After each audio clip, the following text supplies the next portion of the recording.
Diddy didn't look at her, not once. But his mother? She never broke eye contact. Even when she said, "I saw what he did, and I won't be part of it." The courtroom buzzed with whispers. They all knew who was coming next, but no one believed it would actually happen. The press had speculated, sure, they always did. But when the bailiff opened the side door and Janice Combs walked through it, the air changed. She wore a navy blue coat buttoned to the top. Her hair was pulled tight, her hands folded, clutching a soft leather envelope. She did not look at her son. Diddy didn't look at her either. Judge Parnell glanced toward the defense table. "Will the witness please approach the stand?" No objection from Diddy's legal team. That was the first surprise. She took the stand slowly. Every heel click echoed. The prosecution rose. Assistant District Attorney Lynn Romero cleared her throat.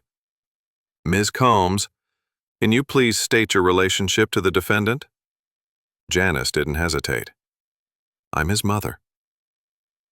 No emotion in her voice, just fact. Romero nodded. "And how long has it been since you last spoke with your son?" Janice paused. 3 years, almost. "Why?" A beat. Janice's fingers tightened around the envelope. "Because I stopped pretending not to know." The courtroom stiffened. Diddy shifted slightly in his chair, still not looking at her. Romero leaned in. "Ms. Combs, can you tell the court when you first suspected something wasn't right?" Janice's eyes remained steady. 2012, December. She took a deep breath. "There was a woman, young, frightened, at our house. I was told she was a friend, but I heard her crying through the guest room door. I saw her run barefoot across the lawn in the morning." Gasps rippled across the back rows. "And you didn't come forward then? Why?" The room held its breath. Janice's voice broke for the first time. "Because I was his mother." A long silence. Not awkward, heavy. Romero let it linger. "Did you confront him?" Janice nodded, her voice low. "I asked him what he'd done. He smiled and said I was imagining things. Then he handed me a checkbook." In the defense corner, Diddy scratched at his thumbnail, stone-faced. "And what did you do with that checkbook?" Romero asked. Janice reached down, opened the envelope, and held up a check, yellowed, uncashed, dated December 18th, 2012, amount $250,000. Memo line, "For your peace of mind." "I kept it," she said, "so I wouldn't forget." He still won't look at me, she thought, but I see him. All of him. Romero nodded once. "Ms. Combs, we're not asking you to destroy your son. We're asking you to help us protect others." Janice's voice was firmer now. "I understand. That's why I'm here." Diddy looked up just once. Their eyes met. And that was the first time his expression cracked. The courtroom was still holding its breath. Janice Combs had just shown the uncashed check, dated, signed, and damning. But now it was no longer about a piece of paper. It was about why she had finally decided to speak. The prosecutor, Romero, stepped forward again. "Ms. Combs, aside from this check, did your son ever ask you to conceal specific information?" Janice nodded slowly. "There was a night in 2015. He called me, late, agitated. Said someone might reach out to me. Told me not to entertain rumors. Then he sent flowers the next morning. No note, just orchids. Always orchids." Romero turned to the judge. Your Honor, we request permission to introduce Exhibit 32, a voicemail from March 17, 2015. Judge Parnell nodded. The recording played. Ma, I just need you to stay calm, okay? Don't answer the door for anyone from the press. This'll pass like it always does. You know what we've built. I got this. No threats, no confession, but the tone, cold, controlled. Romero clicked off the recording. Ms. Combs, how did that message make you feel? Janice closed her eyes briefly. Tired, like I was complicit in something I never agreed to. And I was, she thought. For too long I let love blur the line between right and wrong. Romero's voice softened. You mentioned earlier that you stopped pretending 3 years ago. Why then? Janice hesitated. There was a girl named Mara. She showed up at my church. Gasps. Cameras shifted. She never said her last name, but she told me she used to work for Sean, as an intern. She was trembling. Asked if I thought people like her could ever be heard. I told her I didn't know. Her voice cracked. 2 weeks later, I found out she'd died. The story was suicide, but the timing? I couldn't ignore it. Romero, did your son mention Mara to you? Janice's hands shook. No. He never said her name, but that week, he wired me money. A lot, without a word. Romero raised a brow. How much? $500,000. The courtroom gasped again. Diddy leaned over to whisper something to his lawyer, but his voice cracked. He stopped. Romero, did you spend it? Janice, I donated it, all of it, and I wrote down why. She unfolded a page from her envelope. The courtroom projector lit up. This money was never mine. It was a silence payment. I return it not with interest, but with confession. Janice Combs. For the first time, even the jury seemed visibly emotional. A juror wiped away a tear. Romero stepped back. No further questions at this time. Judge Parnell turned to the defense table. Defense may cross? Diddy's lawyer stood, his face pale. But before he could speak, Janice leaned toward the mic. I'll answer anything you ask, but don't insult me with denial. I raised him better than this, she thought. But I didn't raise a god, and that's what he thinks he is.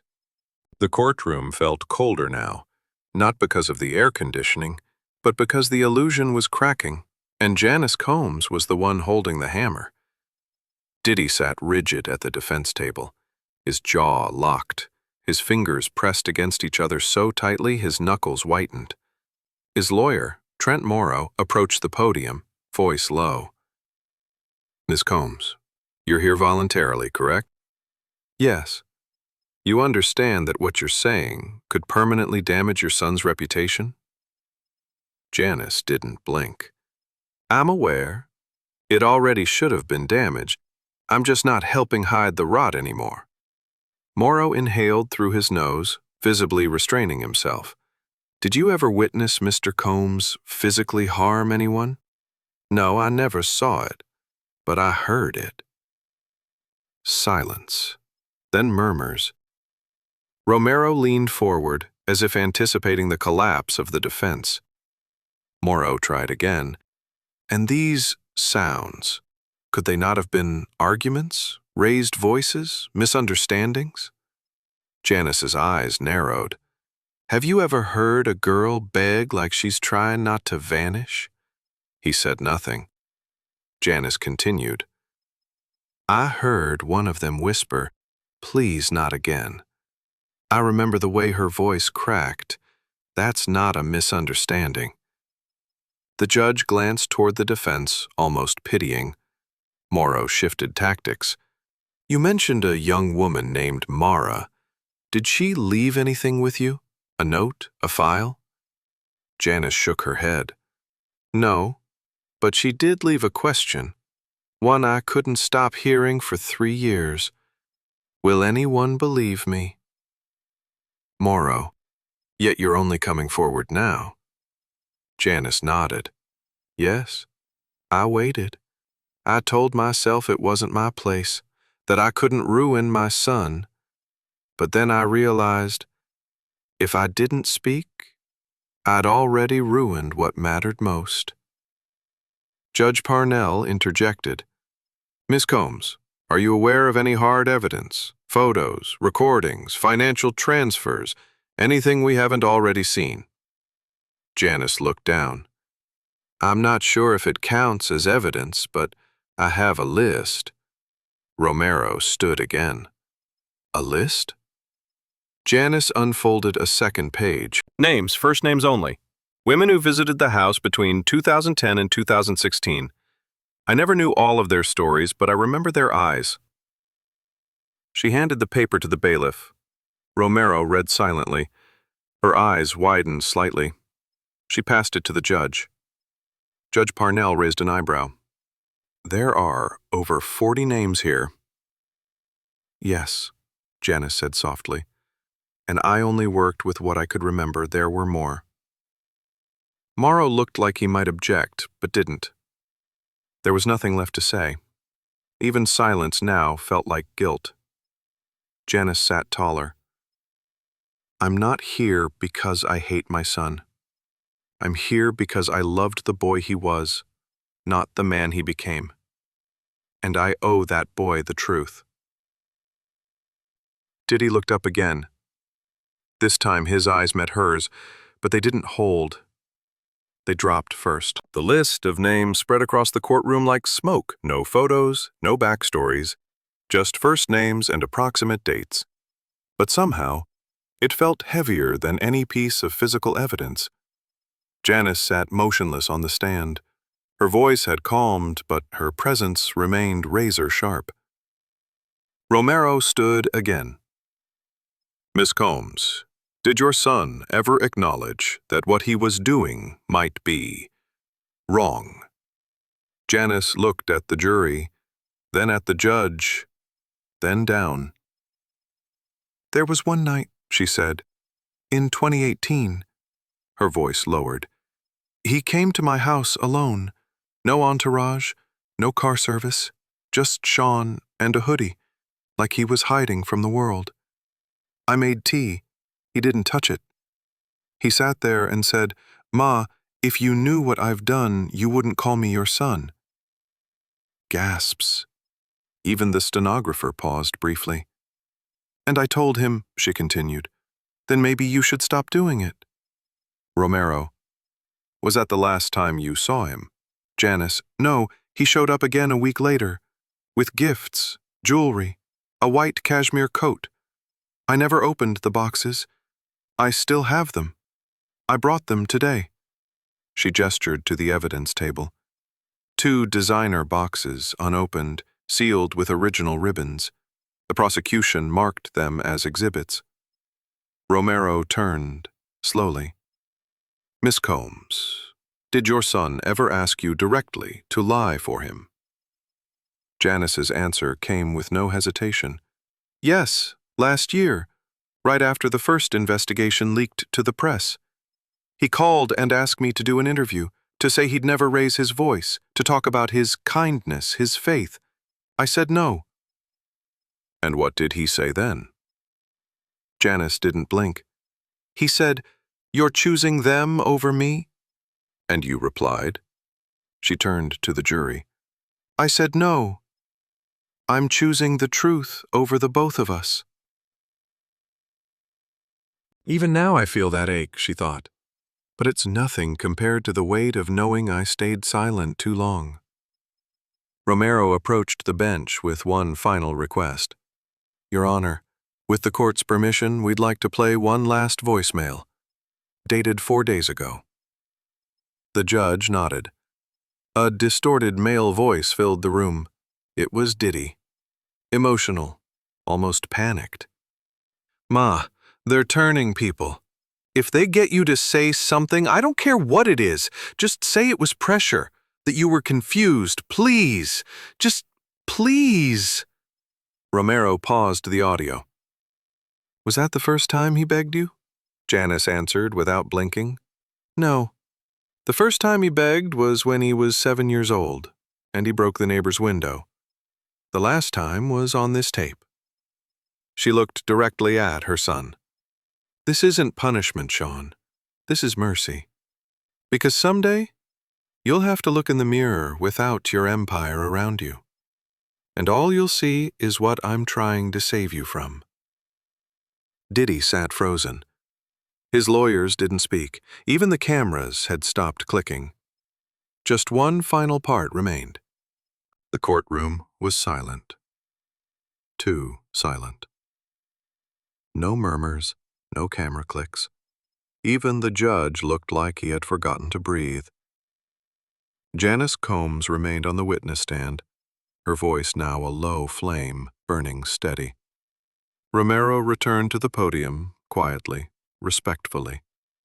Miss Combs, she asked, do you regret being here today? Janice paused. No, I regret the years I wasn't. Romero nodded, then stepped aside. No further questions, Your Honor. The judge turned to the defense. Any redirect? Trent Morrow, Diddy's attorney, slowly shook his head. No, Your Honor. It was done. Janice stepped down. But she didn't return to her seat. Instead, she walked over to the evidence table, placed her palm on the unopened gift boxes, and gently pushed them toward the court clerk. For the record, she said, you can donate those or burn them. She turned to the judge. Either way, I'm not taking them home. Diddy sat still, but his eyes followed her. For the first time all day, he looked directly at his mother and held it. Their eyes locked. A single tear rolled down his cheek. Janice said nothing. She walked out of the courtroom without looking back. Hours later, the media frenzy outside the courthouse had reached a fever pitch. Reporters scrambled to get quotes. Camera crews chased blurred shadows. Inside, the courtroom was clearing out. Only a few people remained. Judge Parnell sat at the bench, deep in thought. Then, unexpectedly, he addressed the room. There are cases where the law meets pain, and there are cases where the law meets silence. This one met both. He looked toward the jury. We resume tomorrow with deliberations. Dismissed. Outside in the early dusk, Janice stood under a quiet tree, her coat still buttoned tight, her eyes on nothing in particular.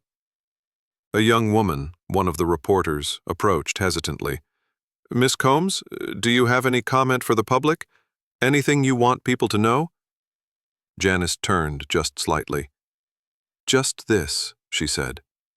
Tell your sons the truth, so they never have to hear it from a courtroom. She walked away, alone. Upright. Free.